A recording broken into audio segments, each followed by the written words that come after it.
सुब्बैया रंग बिरंगी मुर्गियों को एक तरफ एक टोकरी और दूसरी तरफ एक और टोकरी में रखता था। उन मुर्गियों को सारा गांव घुमाकर उन सबको बेचकर पैसे लेकर वो खुशी खुशी घर लौटता है। सुनो करके उसकी पत्नी सुब्बम्मा को पुकारता है सुब्बैया। हाँ जी, आप आ गए, सारे मुर्गियों को बेच दिया आपने, ऐसे कहती है सुब्बम्मा। अरे हाँ, दुगने दाम को बेच दिया मैंने, ऐसे खुशी में कहता है सुब्बैया। हाँ, उस मुर्गी को अंडे देने के लिए 2 महीने इंतजार करना पड़ेगा अब। हाँ, बात तो सही है। उन सब मुर्गियों में से एक गुलाब रंग की मुर्गी को अपने हाथ में लेकर, हाँ, ये मुर्गी तो हर 2 महीनों में एक बार ही अंडे देता है। काश ये साल भर हर महीने ऐसे अंडे देता, हम इससे बहुत ज्यादा पैसे कमा लेते। ये कहकर उस मुर्गी को वही जमीन पे छोड़ देता है सुब्बैया। चलो छोड़ो जी, इसी मुर्गे के वजह से तो हम कुछ तो भी कमा पा रहे हैं, अब उसी से काम चलाना होगा। अब चलो, खाने का वक्त हो गया, खाने आ जाइए आप। उस रात के 12 बजने के बाद सुब्बैया धीरे से नींद में जागकर अपनी आंखें खोलता है। उसके बगल में मौजूद सुब्बम्मा गहरी नींद में थी। इसी को मौका मानकर सुब्बैया धीरे से एक चाकू को लेकर बाहर जाता है। बाहर टोकरी के नीचे मौजूद उस गुलाब रंग की मुर्गी को वो बाहर निकालता है और उस मुर्गी से सुब्बैया ऐसे बात करता है। हर महीना अगर तू अंडा देगी तो तेरा कुछ जाएगा क्या? या फिर तुझे इस बात की घमंड है कि तू एक ही है जो रंग बिरंगे अंडे देती है? आज मैं तेरा घमंड उतार दूंगा। तो क्या कि तुम हर महीना अंडे नहीं देती हो, सारे अंडे तो तुम्हारे ही पेट में है ना। उन सारे अंडों को एक ही साथ बाहर निकालकर मैं उन सबको एक ही बार में बहुत ज्यादा पैसे के लिए बेच दूंगा, देख लेना।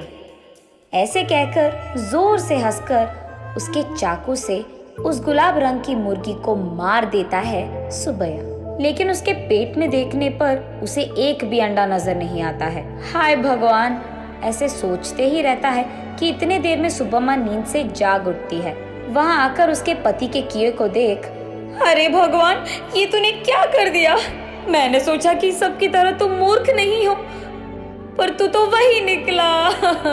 अरे रे, इतनी अच्छी पैसे देने वाली मुर्गी को तूने जान से मार दिया।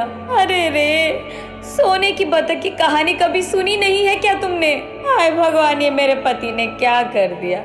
तुझे लालची बनने की क्या जरूरत थी? ऐसे वो रोती रहती है कि इतने में ए सुनो, क्या कर रही है तू? सुब्बम्मा उठो, क्या हो गया तुझे? सोते हुए इतनी जोर से चिल्ला रही है, पागल हो गई है क्या? नींद से जागकर सुब्बम्मा परेशान होकर अपने पति की ओर देखती है। उसे कुछ नहीं समझ आता है। वो तुरंत बाहर जाकर टोकरी के नीचे बैठे उस मुर्गी को भी देखती है। वो मुर्गी तो हमेशा की तरह सही सलामत थी। ये देख सुब्बम्मा अंदर आकर, ओह, ये सब सपना था, मैंने तो सच सोच लिया था इसे, ऐसे कहती है सुब्बैया से।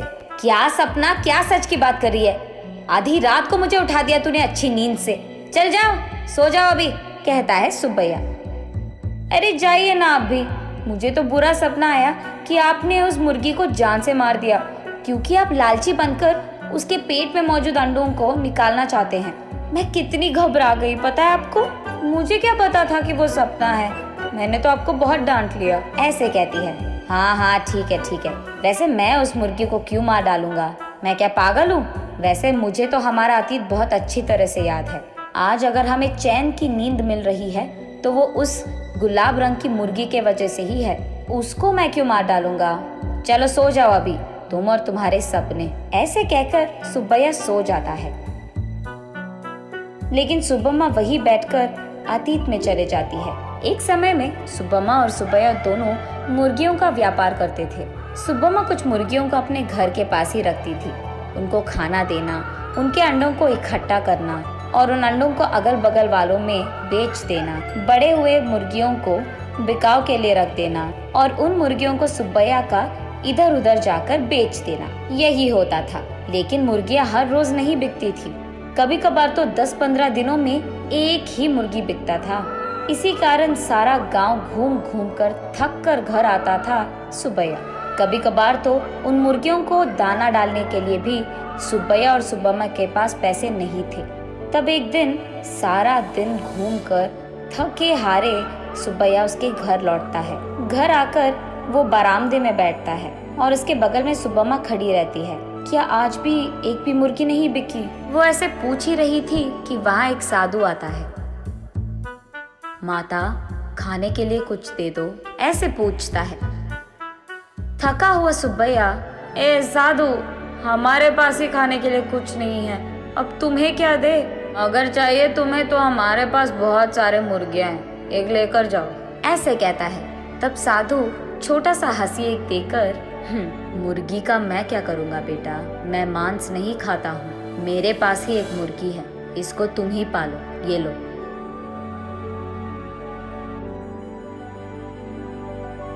ये कहकर उनके हाथ में मौजूद एक गुलाब रंग की मुर्गी को उसके हाथ में देता है। मुड़कर देखने से पहले ही वो साधु वहाँ से गायब हो जाता है। सुब्बैया तब उस गुलाब रंग की मुर्गी को देख, इस तरह की मुर्गियाँ भी मौजूद है क्या? अगर इसी रंग के मुर्गियाँ हमारे पास होंगे तो हम उन्हें दुगने दाम में बेच पाएंगे, ऐसे कहता है सुब्बम्मा को देखते हुए। हाँ चलो ठीक है, अब हमें इस प्रकार के मुर्गी कहाँ मिलेगा?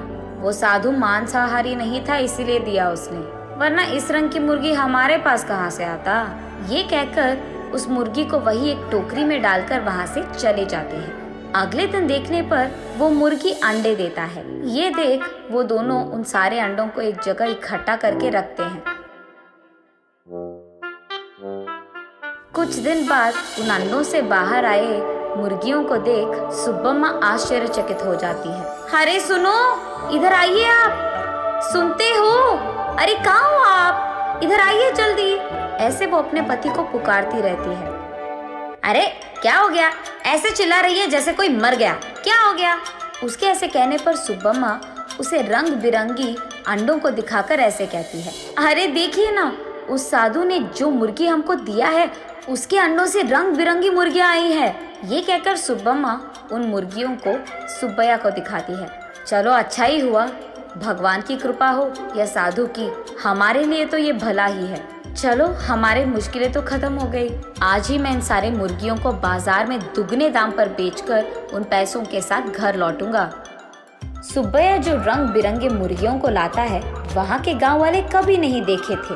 इसी कारण गांव वाले सारे बहुत उत्साह से हमें चाहिए तो हमें चाहिए ऐसे एक दूसरे में बहस करते हुए सुब्बैया के पास जाते हैं।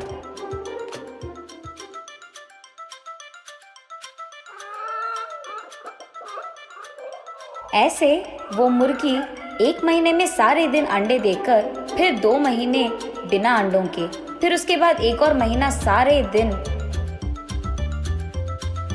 अंडे देते हुए रहती थी। अब उन्हीं महीनों में सुब्बैया भी अंडों को जमा करके उन्हें बाजार में बेचता था। ऐसे ही कुछ ही दिनों में पति पत्नी दोनों कमाए हुए पैसों के कारण चैन की नींद सोने लगते हैं।